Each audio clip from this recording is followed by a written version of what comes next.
जी। अच्छा ये बताइए, दिनेश लाल निरहुआ कितने यादव के यहाँ गया था ये बताइए, कितने मुसलमान के यहाँ गया था ये बताइए। और जहाँ तक इनको भरोसा था, कोयरी, कुहार, लोहार, नाऊ, धोबी, दर्जी, भर, भुंझार, खटिक, मल्ला, चौरसिया, गरवाला, जसवाला, लाला, तिवारी, कुर्मी, पटेल, चौहान, पाल, डोम, धरकार, मुसहर, बरई, बनिया, गुप्ता, सोनार, बाबू साहब, लोधी, धीमर, कानू, बरई, बंजारा, बहलिया, पासी, दलित, यादव, किसान, मुसलमान, नौजवान, अजब की हाथी, लाठी, 786, ये तीन इतने पर पलेरा भारी हैं।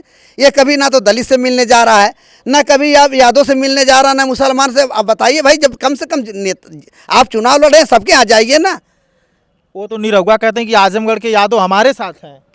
अरे भाई, यादव अगर साथ में रहे होते तो कितने यादव क्या गए थे पूछिए। मैं भी तो एक भी उस यादव बस्ती में पूछिए, उसका कहाँ कार्यक्रम लगा था, मुझको नहीं लगता कहीं लगाया था।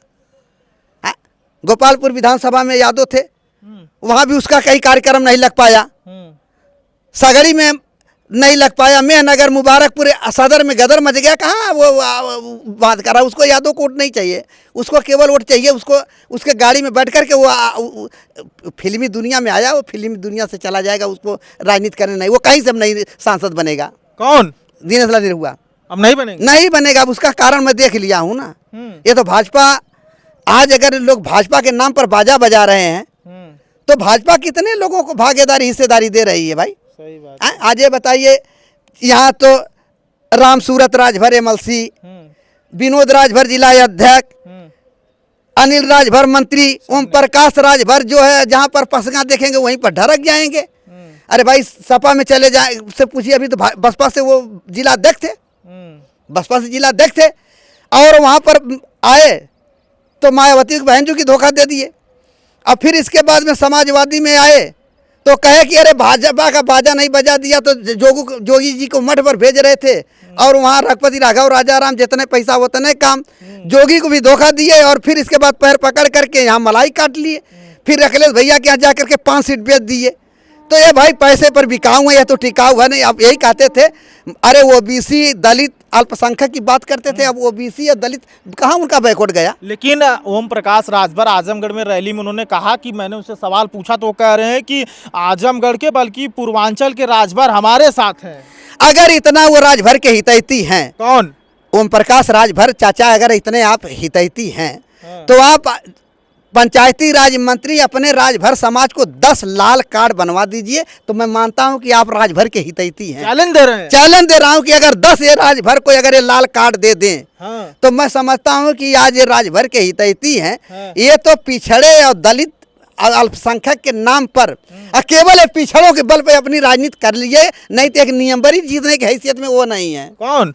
ओम प्रकाश राजभर जी। वो तो कहते हैं कि जिससे नौकरी लेना है मुझसे संपर्क करो। अरे भाई, नौकरी कहाँ मिली? अरे पूछिए, बसपा में थे तो वहाँ का उनकी सरकार थी, कितनी वो नौकरी दिलाए। आज डबल इंजन की सरकार है, आप डबल मंत्री रहे, आप कितनी नौकरी दिए। अखिलेश के यहाँ आया तो मान लीजिए चलिए, वहाँ पर तो आप गए थे केवल सीट बेच के अपना रघुपति राघव राजाराम जितने पैसा उतने काम, आप वहाँ उनको बेचने के लिए गए थे। तो तीनों को तो आप धोखा दिए, तो आप नौकरी कहाँ दे रहे हैं? आप कब नौकरी देंगे? आज आपकी डबल इंजन की सरकार वहाँ नहीं दिला पाए, आप जब वहाँ मायावती के बहन जी की सरकार में नहीं दिला पाए, तो अखिलेश की तो सरकार है ना, तो नौकरियाँ कहाँ से दिलाएंगे? मरने के बाद दिलाएंगे क्या? इतना बड़ा क्यों झूठ बोल रहे हो भाई? अच्छा, एक सवाल और है कि बीजेपी ने शंकराचार्य का अपमान किया, उनके शिष्यों को चोटी को उठा के पटका गया, उनको स्नान करने से रोका गया। ये ठीक है? किसी शंकराचार्य को स्नान करने से रोका? अच्छा, ये बताइए, यही सपा के सरकारवा में तो शंकराचार्य को लाठी से पीटा गया था। तब वो नहीं, जब वो तो ढोंगी पाखंडी बाबा, वो मार खाएंगे, वो चाहे सपा होगी, चाहे बसपा होगी, चाहे भाजपा होगी, वो वैसे ही उन लोगों को चाहिए भी, ऐसे साधुओं को तो चाहिए भी। भाजपा का देखिए, भारतीय जनता पार्टी का दोष मत दीजिए। मैं मानता हूँ कि अगर भारतीय जनता पार्टी सबका साथ सबका विकास जो दी है, उसका नारा बहुत सही है। देखिए, आज आवास उसने कभी किसी को बिरादरी को नहीं देखा, शौचालय किसी बिरादरी को नहीं देखा, किसान सम्मान निधि किसी बिरादरी को नहीं देखा, और शौचालय किसी बिरादरी को, जो राशन किसी, वह सबको देख करके ये नहीं कि किसी को भेदभाव से काम कर रही है। सबका साथ सबका विकास मूल मंत्र पर चलने वाली तो भारतीय जनता पार्टी है। अच्छा, यूपी के यादव वोटर्स और आजमगढ़ के यादव वोटर्स क्या लग रहा है, किसके साथ जाएंगे? दिनेश लाल यादव निरहुआ या अखिलेश यादव जी के साथ? देखिए, ऐसा है, मुझको तो लग रहा है अगर ऐसे ही लोग रह जाएंगे ना, ना जैसे जो क्वालिटी धर्मेंद्र के पास है उससे ज़्यादा क्वालिटी दिनेश लाल निरहुआ के पास है। अब हमको मैं बता रहा हूँ आजमगढ़ का बेटा और आजमगढ़ का नेता चाहिए, हमको नेवासा वाला नहीं चाहिए, हमको आजमगढ़ का चाहिए। हम बाहर वाले ले जा करके क्या करेंगे? हमको बाहर वाले से मतलब नहीं, हमको आजमगढ़ का चाहिए, चाहे कोई भी हो, चाहे लंगड़ा हो, चाहे लूजा हो, चाहे काना हो, चाहे कोतड़ हो, कोई भी हो, हमको आजमगढ़ का रहना चाहिए। ये लोग इधर से आएंगे उधर चले जाएंगे, वो उधर चले जाएंगे, हम लोग क्या इनका धक्का मुक्का खाएंगे क्या? वो तो कहते हैं कि हमने कार्यकर्ताओं को सम्मान दिया, दिनेश लाल यादव लगातार। अरे इतना कार्यकर्ताओं को सम्मान देते तो अंदर 2.5 किलो गाली सुना उनके लिए, इतना मैं सब कुछ किया, कहाँ गए? अब उनका केवल किसके लिए आप गाली सुने? अरे दिनेश लाल निरहुआ के प्रचार में मैं क्या नहीं किया हूँ भाई? विस्तार से बताइए इस बात को, क्योंकि वो जाने अपने कार्यकर्ताओं की बात को सुने। मैं क्या आपसे बता दूं, दिनेश लाल निरहुआ के साथ जितना मैं मजबूती से खड़ा था उतना अगर कोई कार्यकर्ता अगर उसका बड़े से नेता अगर खड़ा नहीं हुआ होगा, जब वो आदमी मेरा नहीं हुआ तो किसी का नहीं, मैं बता रहा हूँ। और जिसने सगा नहीं, जिसको हमने ठगा नहीं, इतना बड़ा तो मैं समझ रहा हूँ कि झूठा कोई बोलने वाला है ही नहीं है। आपने उनके लिए क्या क्या किया था आप अरे भाई मैं क्या नहीं किया, प्रचार नहीं किया कि अपना, यहाँ तक कि भीख मांग मांग करके गाड़ी भी लगा दिया था उसके चुनाव में। और बताइए किसके? दिनेश लाल यादव निरहुआ? और क्या? अच्छा, तो जब मेरा नहीं हुआ तो और किसका होगा? वो तब भी आपकी बात वो सुनते नहीं? कुछ नहीं सुनता है। एक उसका प्रतिनिधि है, उसके यहाँ फोन करता हूँ तो मेरा फोन में नहीं उठता है। और दूसरी बात जब मैं कहता हूँ तो इसके बाद में जैसे मुझको लोग बधुआ मजूर समझ लिए हैं कि ये इसकी मजबूरी हमारे पास आएगा। हमारी मजबूरी नहीं है, ना हमको आपके ऐसी की जरूरी है। आप चले जाइए, आप फिल्म जहाँ से निरहु, अब दिनेश लाल निरहु चुनाव लड़ेंगे वहाँ से मैं आप प्रचार करने के लिए आ रहा हूँ। अब दिनेश लाल निरहु आपकी दुकानदारी बंद हो गई है, आप तो भाजपा के नाम पर। अरे जो विजय लाल का नहीं हुआ तो मेरा कहाँ से होगा यार?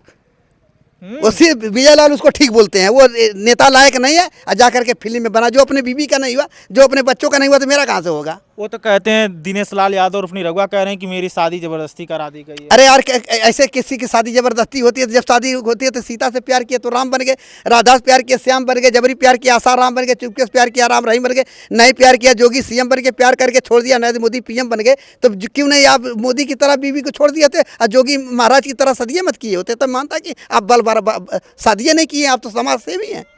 दिनेश लाल यादव और निरहुआ कहते हैं कि क्या नाम है कि जो विजय लाल यादव समाजवादी पार्टी की गुलामी करते हैं, मैं बीजेपी में, देखो मैं टिकट पा रहा हूँ, चुनाव लड़ रहा हूँ। अरे वो तो रामाकांत यादव चल गए, उसके यहाँ उसकी दुकानदारी चल गई, नहीं तो अगर वो रामाकांत रहे होते तो उसकी औकात में आ गया होता। किसकी? ये तो रामाकांत यादव अगर भाजपा में आ गए रहे होते तो निरहुआ पैदा नहीं होता। वो रामाकांत चले गए, वो सांसद हो गया, बस उसकी किस्मत ही हो गया। वो बैलेंस तेज कर लो ऊपर से। अच्छा, लेकिन पूरा तेज कर लो ऊपर से हाँ। तो ये बताइए, लेकिन सबसे बड़ी बात है कि आपने कहा, लेकिन मैं दिनेश लाल यादव जब सवाल पूछा तो मैंने कहा कि सर आप जो कार्यकर्ताओं आपके लिए इतना मर मिट रहे हैं उनके लिए कुछ तो करना चाहिए, लेकिन कह रहे हैं कि मैं देखता हूं और मेरे जो साथी हैं वो भी अपने कार्यकर्ताओं को देखते हैं। अरे इतना अगर करना वाली बात होती तो मैं बता रहा हूँ कि इतना मैं उसके साथ जरा मरा तो दिनेश लाल निरहु कभी पलट करके तो मुझको देखते ही नहीं, तो मैं कौन बात बताऊं भाई?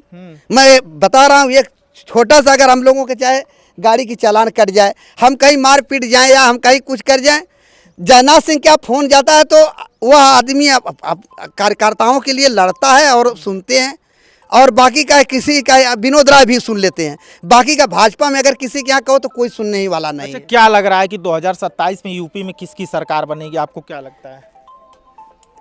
देखिए ऐसा है कि जब सरकार अगर किसी की अगर बनेगी तो मैं बता रहा हूं कि अगर ऐसे ही लोग, सबसे बड़ी बात यह कि अगर मैं भारतीय जनता पार्टी में ये कह रहा हूं कि लोग गुटबाजी छोड़ दें तो बहुत अच्छा है। ये लोग गुटबाजी ही करके अपना नुकसान करें। देखिए भाई को फांसी झुलाती है, अगर आज गुटबाजी नहीं करते तो हम 348, हम आज कम से कम हमारी बीजेपी बहुत कम मार्जिन से चुनाव हारती है। ये नहीं, बीजेपी के एक समय कोई नाम निशान नहीं था। जहाँ आज बीजेपी बताइए, जब 2012 में चुनाव लड़ी सिमट के रह गई, 2017 में लड़ी तो समाजवादी का मुकाबला की, बसपा को ख़त्म की। लेकिन ये सब लोगों को गुटबाजी छोड़ दें।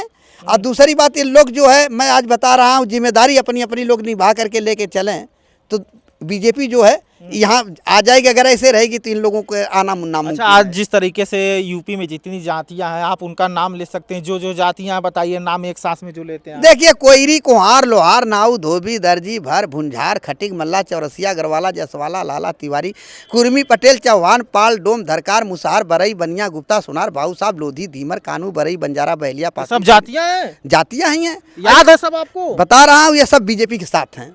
ये सब अखिलेश यादव कह रहे हैं कि हमारे साथ 27 में हमारे साथ ओबीसी जाति है। उनकी देखिए, अखिलेश के पास जनता नहीं रह गई है। हाँ। अब जनता वो अपना बनावे कहाँ से रह गई, कहाँ से आप बात कर रहे हैं। मैं भी यादव हूँ, यादव को पूछिए, अगर पीडीए का नारा देते आप तो पूरा यही, जब बसपा की सरकार में 5 सांसद, बसपा से 2004 में 5 सांसद हुए थे।